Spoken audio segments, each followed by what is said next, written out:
I don't always feel like cooking. At some point in any given week, I'm going to either be overwhelmed, tired, distracted, or quite frankly, just not in the mood for whatever the reason.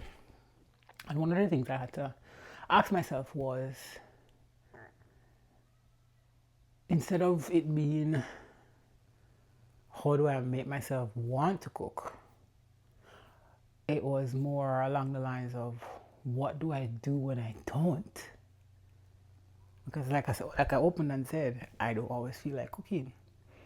And asking myself that question kind of shifted things because one, it made me stop thinking that because I didn't feel like cooking, even though I enjoy cooking and I've been, in the kitchen feeding myself for years and all of that, stop seeing it as a failure. Like it didn't mean that I wasn't interested in food. It didn't mean that I wasn't interested in my health and my nourishment. It just meant that sometimes I didn't have the capacity. Sometimes I just didn't want to. I just did not want to. And being the sole cook, what do I do? Because it's either figure out something so that myself can be nourished and my household, or be resentful of it when I do it anyway. So I force myself to cook and then be resentful of it. That's not healthy because I genuinely enjoy food, but I don't always enjoy doing it, and it's not every season that I enjoy it. So the first thing that asking myself that question was, well, the first thing that came up after asking myself that question was stop seeing it as a failure to my health, to my nourishment, to my body, to all of that, to just the process, to I don't know what to label it as, but stop seeing myself as a failure. So that was the first thing. The second thing was figuring out what I would do on those days when I didn't feel like cooking. And what did I lean on then? Or what would I lean on? Sure, there's takeout, but I have a partner who is not a fan of doing that every day. I personally am not a fan of doing that every day. So I had to therefore build what I call an inventory list of low effort foods. Foods that you can easily reach for that don't require much more energy than you have, or are very easy to put together, simple to put together without, any great mental load on your part.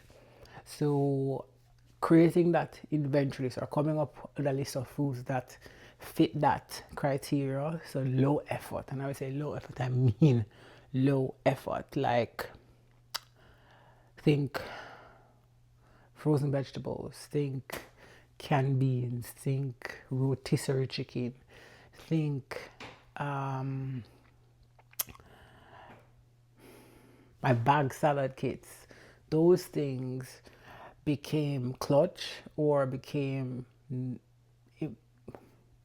crucial during those periods because it meant it was less. I didn't have to chop up anything.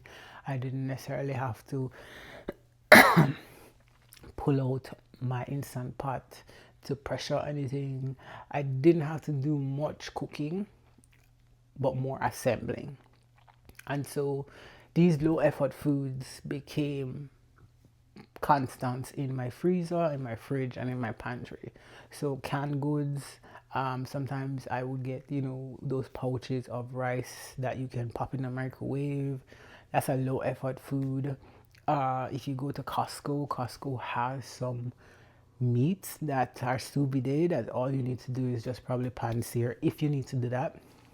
Some people will put it in the microwave or the air fryer, but there's not much manipulation. You just take it out, put it there, heat it up, or reheat it or cook it and then eat it. But low effort foods are important or crucial for those days when you don't feel like cook, but you need to put something together. And so creating that inventory list saved me, has been saving me, and continues to save me, and will continue to save me because they stay stocked in my pantry, in my freezer, and my fridge. Frozen vegetables to throw in fried rice, frozen rice, which sometimes I will cook and save the extra rice in the freezer as opposed to putting it in the fridge and waiting for me to eat it throughout the week. I may not, because might get the energy and cook something else. Excuse me. Canned beans, perfect for throwing in to anything. Go throw that into a salad, and it's easy to utilize. Throw that with the rice to make rice and beans. Throw that in some soup. Easy to eat with that. Sorry. But yeah, creating that inventory of low effort foods makes it easy for those low energy days. And the thing is, the best time to think about those foods is before you need them. So like I said, stock in the pantry with those foods. So that's the second thing. The third thing is lowering the bar or creating what I call a bare minimum, which is one, understanding that not every day, not every meal is going to be perfect, and you have to be okay with that. For whatever reason, that meal is not going to be perfect, or your meals might not be perfect. But if you create a bare minimum or set a low bar that says, at the very least, I will get this and this on my plate, or will have this and this. For example, not every meal will have all the food groups, so you won't have protein, carbs, veggies, healthy fats, and something to make it taste good. And if you are a visual person, it can be not every day will have a colorful plate. That's another way to look at it. So, and for me, I love a colorful plate. So what I will say is, if I can get my protein, some carbs / fiber, that is good enough. And let it be good enough, because for the time being, or for the circumstance or that particular moment, it's what works. So it might be a tiring evening, and you might come in and you're like, oh my God, I barely ate anything for the day, but it's late and you need to go to bed, but you don't want to go to bed on an empty stomach. And it could be as simple as having some cereal, and that might work. It could be as simple as having a sandwich, a peanut butter sandwich, or just some chicken between 2 slices of bread. It could be you just realizing, okay, I have some protein, I have some rice, and I'll just add some beans to that, and let that be enough in that moment. And because it's something, and it's always going to be better than nothing. So that bare minimum, which is some protein and some carbs, or protein and fiber, if you want to even just make that a salad, protein and some salad, it is still something. Another way I like to look at it is, because I love a colorful plate and a well-balanced plate, sometimes, like a salad for example, it will not be a pretty salad, meaning it won't have all these different things. Literally sometimes, because I did not get enough greens in for the day, I will literally just grab a handful of lettuce or grab a handful of whatever spring mix I have and eat that with some chicken and rice. Or I might have some spinach and I will throw that in with some chicken and pasta. That's very basic, that's very bare minimum, but it gets the job done. It gets me fed and I can move on. It's something, it's not nothing. So it's important for you to recognize that not every day is going to be a great day, and it's okay. What do you do when those days aren't great? What is your bare minimum? What is the lowest standard? If that means if a low bar could also mean I will at least drink 2 glasses of water. If I've done nothing else for the day, 2 glasses of water. That's some hydration there. So, and that's from a nutritional perspective, not necessarily cooking. But you understand what I'm saying. Lower the bar. Maybe you are not going to cook everything from scratch. You could literally throw some pasta sauce with some cooked pasta. Cook some pasta and throw some pasta sauce on that. That is still good enough. So that's another thing, that asking myself the question, what am I going to do on those days when I don't want to cook, feel to cook, have the energy to cook, matters? Or what can I do rather? So it's lowering the bar, it's realizing you're not a failure, it's creating that inventory list, it's lowering the bar or having a bare minimum to fall back on. The other thing too is, and I go back to, this is also low effort food, but convenience foods. And convenience, when people think of convenience, they tend to think of gas station food.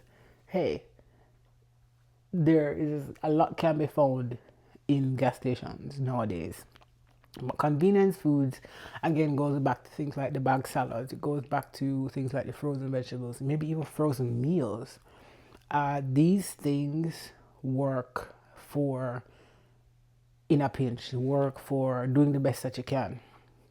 This might look like some macaroni and cheese from the box as opposed to cooking it from scratch. This might look like using canned sausage, right, instead of cooking some chicken. Convenience foods are like tools. They allow you to get some nourishment in, even though they might not be what you would typically have or something you want to have every single day. But they are a tool, or I would make them a tool as part of your overall arsenal, I guess, when it comes to cooking. Use convenience foods. It's not cheating. It's nothing but just using them in the moment when you need them. They're there for a reason. Okay?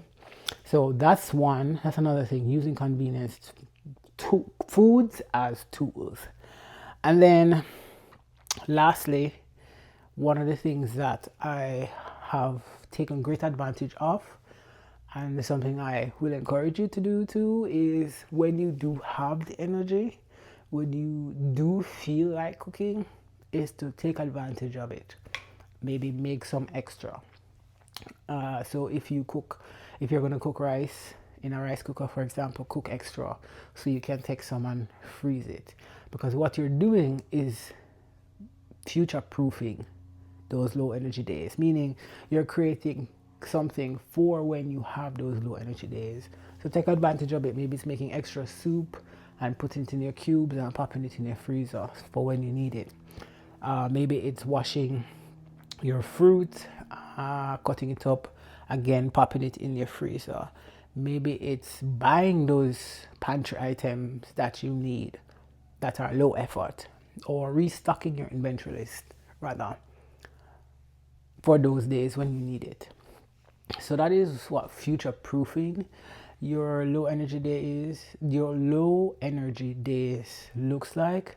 It's more or less just creating support for those days, so that when you have those days, you can get by. When you have those days, you can nourish yourself. So it does not mean you have to cook from scratch every single day. And a lot of people aren't, but you have a lot of people who are.